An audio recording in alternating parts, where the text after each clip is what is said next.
નમસ્કાર મિત્રો, GK today ગુજરાતીમાં આપનું હાર્દિક સ્વાગત છે. મિત્રો, ગુજરાત ગૌણ સેવા પસંદગી મંડળ દ્વારા લેબોરેટરી આસિસ્ટન્ટ વર્ગ 3ની જે જગ્યાઓ બહાર પાડવામાં આવી છે તેના વિશે આપણે આજે માહિતી મેળવીશું.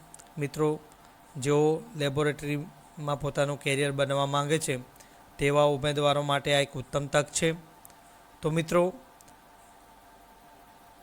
આરોગ્ય અને પરિવાર કલ્યાણ વિભાગમાં લેબોરેટરી આસિસ્ટન્ટ વર્ગ 3ની ટોટલ 145 જગ્યાઓ ગુજરાત ગૌણ સેવા દ્વારા બહાર પાડવામાં આવી છે.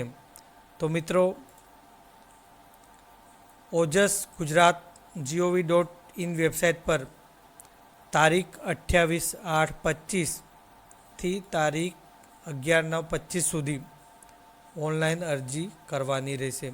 તો મિત્રો, આ લેબોરેટરી આસિસ્ટન્ટ વર્ગ 3 માટે તારીખ 28થી લઈને 11/9/25 સુધી ઓનલાઈન અરજી કરવાની રહેશે. હવે મિત્રો, આપણે જગ્યાની વિગતો જોઈએ તો કુલ 145 જગ્યાઓ છે, જેમાં અધિક નિયામક શ્રી તબીબ શિક્ષણ અને સંશોધન પ્રભાગમાં 105 અને અધિક નિયામક શ્રી તબીબી સેવાઓ પ્રભાગ જેમાં 40 એમ ટોટલ 145 જગ્યાઓ બહાર પાડવામાં આવી છે. જેમાં તમે જોઈ શકો છો, બિન અનામત સામાન્યમાં 36, આર્થિક રીતે નબળા વર્ગમાં 10, અનુસૂચિત જાતિમાં 7, અનુસૂચિત જનજાતિ 23, સામાજિક અને શૈક્ષણિક પછાત વર્ગમાં 29. હવે એ જગ્યાઓ પૈકી મહિલાઓ માટે અનામત, જેમાં બિન અનામતમાં 11, આર્થિક રીતે નબળા વર્ગ માટે 3, અનુસૂચિત જાતિ 2, અનુસૂચિત જનજાતિ 7, સામાજિક અને શૈક્ષણિક પછાત વર્ગ 9 અને માજી સૈનિક 10. આ ટોટલ 105 જગ્યાઓ જે અધિક નિયામક શ્રી તબીબ શિક્ષણ અને સંશોધન પ્રભાગમાં છે. હવે બીજી 40 જગ્યાઓમાં તમે કક્ષાવાર જોઈ શકો છો કે બિન અનામતમાં 20 જગ્યાઓ, આર્થિક રીતે નબળા વર્ગ માટે 3, અનુસૂચિત જાતિ 4, અનુસૂચિત જનજાતિ 10, સામાજિક અને શૈક્ષણિક પછાત વર્ગ 3, જેમાં મહિલાઓ માટે અનામત, બિન અનામતમાં 6, આર્થિક રીતે નબળા વર્ગમાં 1, અનુસૂચિત જાતિ 1, અનુસૂચિત જનજાતિ 3, સામાજિક અને શૈક્ષણિક પછાત વર્ગ 1, માજી સૈનિક 4. આમ ટોટલ 145 જગ્યાઓ બહાર પાડી છે. ત્યારબાદ મિત્ર, નાગરિકત્વ, જેમાં ઉમેદવાર ભારતનો નાગરિક હોવો જોઈએ અથવા ગુજરાત મુલકી સેવા વર્ગીકરણ અને ભરતી સામાન્ય નિયમો 1967ના નિયમ 7ની જોગવાઈ મુજબની રાષ્ટ્રીયતા ધરાવતા હોવા જોઈએ. ત્યારબાદ વયમર્યાદા, અરજી કરવાની છેલ્લી તારીખે ઉમેદવારની ઉંમર 18 વર્ષથી ઓછી નહીં અને 33 વર્ષથી વધુ ન હોવી જોઈએ. તો મિત્રો, ખાસ ધ્યાન રાખો કે ઉમેદવારની ઉંમર 18 વર્ષથી ઓછી નહીં અને 33 વર્ષથી વધુ ન હોવી જોઈએ. હવે કેટલીક કેટેગરીમાં વયમર્યાદામાં છૂટછાટ પણ આપવામાં આવી છે, જેમાં સામાન્ય વર્ગના મહિલા ઉમેદવારો, અનામત વર્ગના પુરુષ તથા મહિલા ઉમેદવારો, માજી સૈનિક, દિવ્યાંગ ઉમેદવારોને નીચે મુજબ નિયમાનુસાર વયમર્યાદામાં છૂટછાટ મળવાપાત્ર છે. જેમાં છે સામાન્ય કેટેગરીના મહિલા ઉમેદવાર 5 વર્ષ, અનામત કેટેગરીના પુરુષ ઉમેદવાર 5, અનામત કેટેગરીના મહિલા ઉમેદવારોને 10 વર્ષ, સામાન્ય કેટેગરીના દિવ્યાંગતા ધરાવતા પુરુષ 10 વર્ષ, સામાન્ય કેટેગરીના દિવ્યાંગતા ધરાવતા મહિલા ઉમેદવારોને 15 વર્ષ, અનામત કેટેગરીના દિવ્યાંગતા ધરાવતા પુરુષ ઉમેદવારોને 15 વર્ષ, અનામત કેટેગરીના દિવ્યાંગતા ધરાવતા મહિલા ઉમેદવારોને 20 વર્ષ, માજી સૈનિક ઉમેદવારો, જેમાં ઉપલી વયમર્યાદામાં તેઓએ બજાવેલ ફરજના સમયગાળા ઉપરાંત 3 વર્ષ સુધીની છૂટછાટ મળશે. ત્યારબાદ મહત્ત્વની વિગત, પગાર ધોરણ. તો મિત્રો, આમાં આપને કેટલો પગાર મળવાપાત્ર થશે?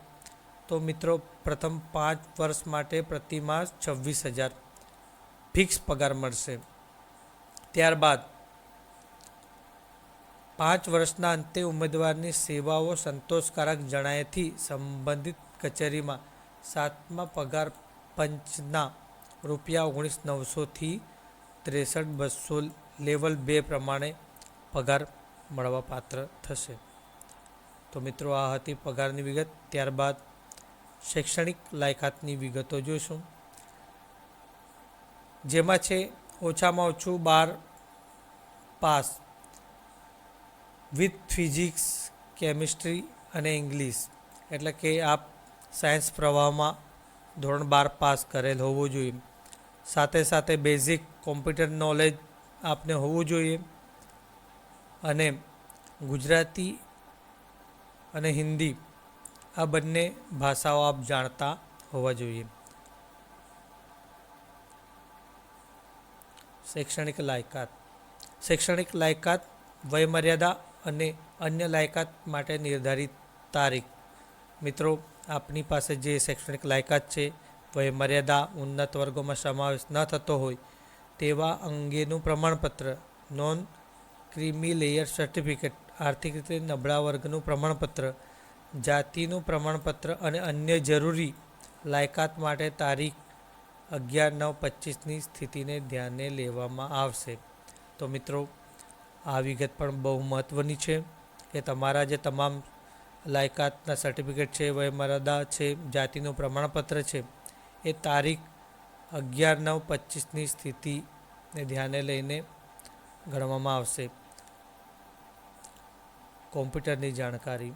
તો મિત્રો, તમે આ જગ્યા માટે અપ્લાય કરતા હો તો કોમ્પ્યુટરની જાણકારી પણ હોવી જોઈએ. તે મુજબ કોમ્પ્યુટર અંગેનું બેઝિક નોલેજ ધરાવતા હોવા અંગેનું કોઈપણ તાલીમી સંસ્થાનું પ્રમાણપત્ર, માર્કશીટ ધરાવતા હોવા જોઈશે અથવા સરકાર માન્ય યુનિવર્સિટી અથવા સંસ્થામાં કોમ્પ્યુટર જ્ઞાન અંગેનો કોઈપણ ડિપ્લોમા, ડિગ્રી કે સર્ટિફિકેટ કોર્સ કરેલા હોય તેવા પ્રમાણપત્રો અથવા ડિગ્રી કે ડિપ્લોમા અભ્યાસક્રમમાં કોમ્પ્યુટર એક વિષય તરીકે હોય તેવા પ્રમાણપત્રો અથવા ધોરણ 10 અથવા ધોરણ 12ની પરીક્ષા કોમ્પ્યુટર વિષય સાથે પાસ કરેલી હોય તેવા પ્રમાણપત્રો ધરાવતા હોવા જોઈશે.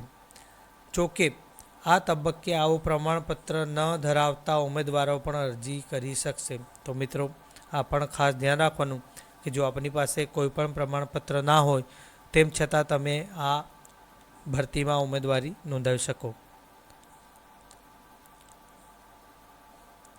પરંતુ આવા ઉમેદવારોએ નિમણૂક સત્તાધિકારી સમક્ષ કોમ્પ્યુટરની બેઝિક નોલેજની પરીક્ષા પાસ કર્યાનું આવું પ્રમાણપત્ર નિમણૂક મેળવતા પહેલાં અચૂક રજૂ કરવાનું રહેશે.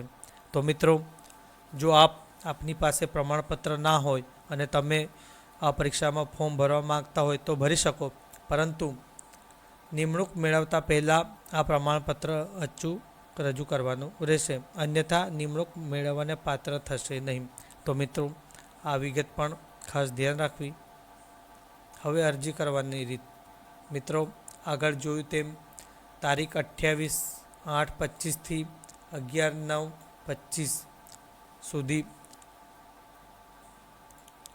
આપેલ વેબસાઇટ ojas.gujarat.gov.in પર આપે ઓનલાઈન અરજી કરવાની રહેશે. હવે એક ખાસ મહત્ત્વની સૂચના. એક જ જાહેરાત અન્વયે એક કરતાં વધુ અરજી કરનાર ઉમેદવારના કિસ્સામાં સૌથી છેલ્લે કન્ફર્મ થયેલી અરજી માન્ય ગણીને તે સિવાયની બાકીની તમામ અરજીઓ રદ થશે. અરજી કરવા બાબતની વિગતવાર સૂચનાઓ નીચે મુજબ છે. તો મિત્રો, ખાસ ધ્યાન રાખવું કે તમે એક કરતાં વધુ અરજી કરો છો તો જે છેલ્લે કન્ફર્મ થયેલી અરજી છે એ જ ગુજરાત ગૌણ સેવા દ્વારા માન્ય ગણાશે. બને ત્યાં સુધી મિત્રો, પહેલું જ ફોર્મ એવું ભરો જે ચોકસાઈપૂર્વક ભરો, જેથી તમારે એકથી વધુ ફોર્મ ભરવા ન પડે. હવે પરીક્ષા ફી જોઈ લઈએ મિત્રો, જેમાં બિન અનામત વર્ગ માટે 500 અને અનામત વર્ગ માટે 400 રૂપિયા નક્કી કરવામાં આવી છે. તો મિત્રો, આ પરીક્ષા ફી તમને પરીક્ષામાં ઉપસ્થિત રહેલા ઉમેદવારોને પરીક્ષા ફી પર મળવાપાત્ર રહેશે. જે લોકો પરીક્ષામાં ઉપસ્થિત રહે છે એમને પરીક્ષા ફી રિફંડ કરવામાં આવશે. પરીક્ષા પદ્ધતિ. તો મિત્રો, પરીક્ષા પદ્ધતિમાં એક તબક્કામાં હેતુલક્ષી MCQ પ્રકારના પ્રશ્નોવાળી CBRT અને OMR પદ્ધતિની સ્પર્ધાત્મક પરીક્ષા લેવામાં આવશે, જેમાં પાર્ટ A અને પાર્ટ B એમ 2 ભાગમાં લેવામાં આવશે. તો પાર્ટ એમાં મિત્રો જોઈએ તાર્કિક કસોટીઓ તથા ડેટા ઇન્ટરપ્રિટેશન 30 માર્ક્સ, ગાણિતિક કસોટીઓ 30 માર્ક્સ, ટોટલ 60 માર્ક્સ. ત્યારબાદ પાર્ટ બીમાં ભારતનું બંધારણ, વર્તમાન પ્રવાહો, ગુજરાતી અને અંગ્રેજી કોમ્પ્રિહેન્શન 30 માર્ક્સ. સંબંધિત વિષય અને તેની ઉપયોગિતાને લગતા પ્રશ્નો. તો મિત્રો, જે લેબોરેટરી આસિસ્ટન્ટ માટે ફોર્મ ભરો છો એ સબ્જેક્ટને લગતા 120 માર્ક્સનું પાર્ટ બીમાં પૂછાશે. તો મિત્રો, ટોટલ 210 માર્ક્સનું પ્રશ્નપત્ર હશે, જેમાં પાર્ટ એમાં કુલ 60 પ્રશ્નો, પાર્ટ બીમાં 150 પ્રશ્નો, એમ 210 પ્રશ્નો પૂછવામાં આવશે. પાર્ટ એ અને પાર્ટ બી બંને માટે સંયુક્ત રીતે 3 કલાકનો સમય મળવા પાત્ર થશે. MCQ પદ્ધતિમાં ખોટા જવાબ આપવાના સંજોગોમાં પ્રશ્નને ફાળવેલ માર્ક્સના 1/4 માર્ક ઉમેદવારને મેળવેલા ગુણમાંથી ઓછા કરવામાં આવશે, એટલે કે નેગેટિવ માર્કિંગ પદ્ધતિ અપનાવવામાં આવશે. તો મિત્રો, જવાબ ખોટા થાય છે તો એના માટે 0.25 માર્ક્સ કપાશે. તો આ વિગત પણ ખાસ ધ્યાન રાખવી. પરીક્ષા પૂર્ણ થયેથી મંડળ દ્વારા પ્રોવિઝનલ આન્સર કી પ્રસિદ્ધ કરવામાં આવશે. પ્રોવિઝનલ આન્સર કી સંબંધે ઉમેદવાર દ્વારા મળેલ વાંધા સૂચનો ધ્યાને લઈ ફાઇનલ આન્સર કી પ્રસિદ્ધ કરવામાં આવશે. તો મિત્રો, આ વિગત પણ ખાસ ધ્યાન રાખવી. હવે ફાઇનલ આન્સર કીમાં કોઈ કારણોસર પ્રશ્ન રદ કરવામાં આવે તો તેવા સંજોગોમાં રદ થયેલા પ્રશ્નના ગુણની બાકી રહેલ પ્રશ્નોના ગુણભારમાં પ્રો રેટા મુજબ ગણતરી કરવામાં આવશે. એટલે કે ઉમેદવાર પ્રશ્નોનો સાચો જવાબ આપશે તો તે પ્રશ્નને પ્રો રેટા અનુસાર ફાળવેલ ગુણભાર મુજબ ગુણ આપવામાં આવશે, અને ખોટા જવાબ આપવાના સંજોગોમાં પ્રશ્નને પ્રો રેટા મુજબ જે ગુણભાર આપવામાં આવેલ હોય તેના 1/4 માર્ક્સ ઉમેદવારે મેળવેલા ગુણમાંથી ઓછા કરવામાં આવશે. તો મિત્રો, હવે પરીક્ષાનું આયોજન વિશેની માહિતી મેળવીએ. પરીક્ષા માટે ઉમેદવારોની સંખ્યાને ધ્યાને લઈને મંડળ દ્વારા પરીક્ષા કેન્દ્રો નક્કી કરવામાં આવે તે પરીક્ષા કેન્દ્રો ઉપર ઉમેદવારે પરીક્ષા આપવાની રહેશે. પરીક્ષાની તારીખ, પરીક્ષાના સમયની માહિતી તથા પ્રવેશપત્ર ડાઉનલોડ કરવા અંગેની સૂચના મંડળની વેબસાઇટ gssb.gujarat.gov.in પર મૂકવામાં આવશે. તો મિત્રો, દરેક માહિતી આ આપેલ વેબસાઇટ પર મૂકવામાં આવશે. સમયાંતરે આપે આ વેબસાઇટની મુલાકાત લેતા રહેવું. ઉમેદવારોએ ડાઉનલોડ કરેલ પ્રવેશપત્રમાં દર્શાવેલ પરીક્ષા કેન્દ્રો ખાતે સ્વખર્ચે ઉપસ્થિત થવાનું રહેશે. તો મિત્રો, એક્ઝામ આપવા માટે આપે પોતાના ખર્ચે ઉપસ્થિત રહેવાનું રહેશે. આ વિગત પણ ખાસ ધ્યાને લેવી. હવે પરિણામની પ્રસિદ્ધિ. સામાન્ય વહીવટ વિભાગના 8/11/2023ના ઠરાવ અનુસાર પાર્ટ એ અને પાર્ટ બીનું સ્વતંત્ર ન્યૂનતમ ગુણવત્તા ધોરણ રહેશે, જેમાં પાર્ટ એ માટે લઘુત્તમ ગુણવત્તા ધોરણ 40% અને પાર્ટ બી માટે લઘુત્તમ ગુણવત્તા ધોરણ 40% રાખવામાં આવેલ છે. તેમાં તમામ કેટેગરીના ઉમેદવારો માટે 40% માર્ક્સ કરતાં ઓછું લઘુત્તમ ગુણવત્તા ધોરણ કોઈપણ સંજોગોમાં રહેશે નહીં. તો મિત્રો, આ વિગત પણ બહુ જ મહત્ત્વની છે કે દરેક પાર્ટ એ અને બીમાં 40% ગુણ આપે મેળવવાના રહેશે. ત્યારબાદ પરીક્ષામાં હાજર રહેલા તમામ ઉમેદવારોનું પ્રોવિઝનલ પરિણામ મંડળની વેબસાઇટ પર પ્રસિદ્ધ કરવામાં આવશે. પસંદગી યાદી અને પ્રતીક્ષા યાદી તૈયાર કરવાની પદ્ધતિ.